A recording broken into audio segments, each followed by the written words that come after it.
I grew up in a kind of chaos, broken home.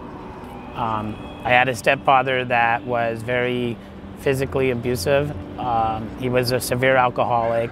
Not only was he physically abusive, but he was also sexually abusive. I remember telling my mom what my stepfather was doing.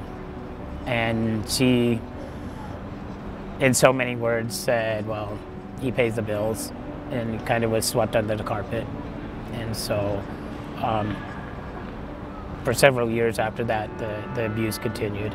I was probably about 8 years old, and that just devastated me to the point where not being able to deal with it in a proper way, I turned to drugs.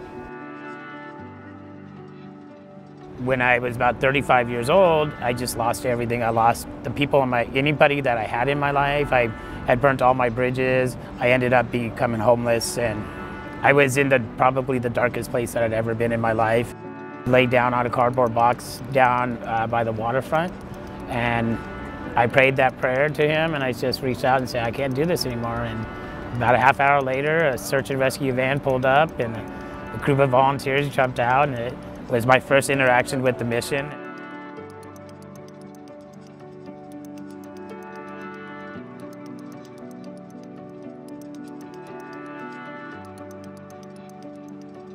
Over the course of my time being here at the mission, I was able to reconnect with my family, reconnect with my mom, and we talked about things, and I forgave her.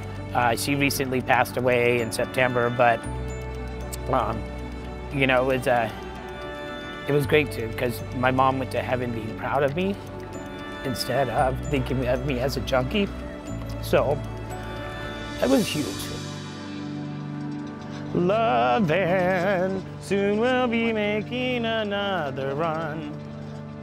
The loving, promise blankets to everyone. You should write a song. Being able to just come out and show people that they matter motivates me. We always say that we know 2,700 people's names out here on these streets, and people think that we may be exaggerating, but it's not. And I had one guy, Daryl, come up to me and said, hey, how come you remember our names? And I'm like, because you guys matter. You guys are somebody. I see you.